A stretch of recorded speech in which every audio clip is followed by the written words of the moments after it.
নমস্কার বন্ধুরা, আজকে আমি বোয়াল মাছ দিয়ে পাতুরি করছি। তো প্রথমে আমি হলুদ লবণ দিয়ে বোয়াল মাছটাকে মেখে নিলাম। একদম সহজ, অল্প সময়ের মধ্যে কাজ হয়ে যায়। সবার ইচ্ছা লাগে কম সময়ের মধ্যে রান্না বান্না শেষ করতে। তো আমি আজকে সেম রেসিপি একটা নিয়ে এলাম, অল্প সময়ের মধ্যে কিভাবে শেষ করা যায়। খেতেও ভালো, আত্মীয় স্বজন আসলে তো চেটে পেটে খেয়ে যাবে, কোনো দুঃখই নেই। এখন আমি হলুদ লবণ মাখা শেষ হয়ে গেছে, এইবার আমি কড়াইতে তেল দিচ্ছি।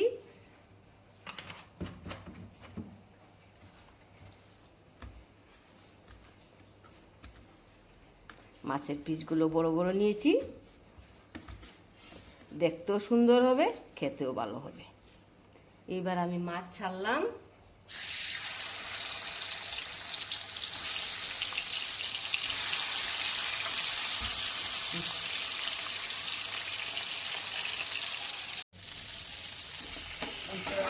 দেখতেই পাচ্ছ এখন আমার মাছ ছাড়ানো হয়ে গেছে। এবার আমি মাছগুলো নামিয়ে নিচ্ছি, তারপর আমি যা দেওয়ার দেখাবো। সবার আগে আমি শস্য বাটা, পেঁয়াজ বাটা, আদা, কাঁচা লঙ্কা একসঙ্গে পেস্ট করা আছে, এটা আমি তেলের মধ্যে দিচ্ছি।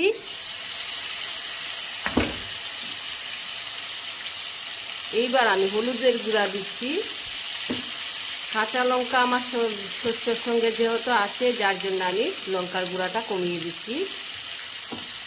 এইবার আমি নাড়াচাড়া করছি। মশলাটা খুব ভালো করে মিশানো হলে আমি মাছগুলো ছেড়ে দেব।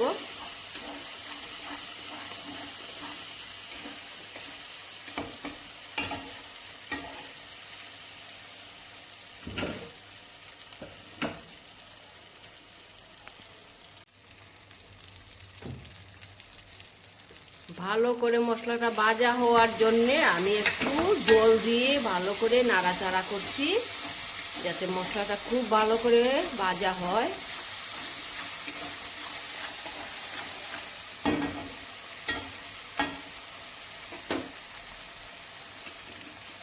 আমার মশলা ভাজা হয়ে গেছে, দেখতেই পাচ্ছ তেল তেল ছেড়ে দিয়েছে।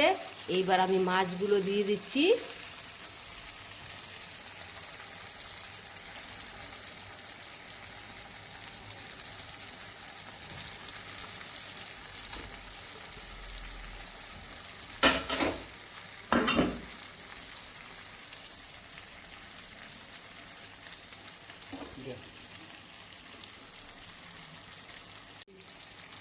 আমি আমার পরিমাণ মতো অল্প জল দিচ্ছি মাছগুলো সিদ্ধ হওয়ার জন্যে, যেহেতু এটা পাতুরি অল্প জলই হবে, এটা গায়ে গায়ে থাকবে, তো তার জন্য আমি অল্প জল দিয়ে দিয়েছি।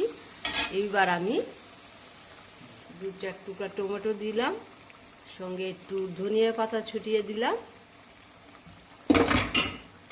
2টা কাঁচা লঙ্কা দিয়ে দিলাম। এবার আমি ঢাকা দিয়ে দিলাম। আমার হয়ে গেছে বোয়াল মাছের পাতুরি। আমার বোয়াল মাছ পাতুরি হয়ে গেছে। যদি তোমাদের ভিডিওটা ভালো লাগে একটা লাইক, একটা সাবস্ক্রাইব করিও। দেখা হবে পরে।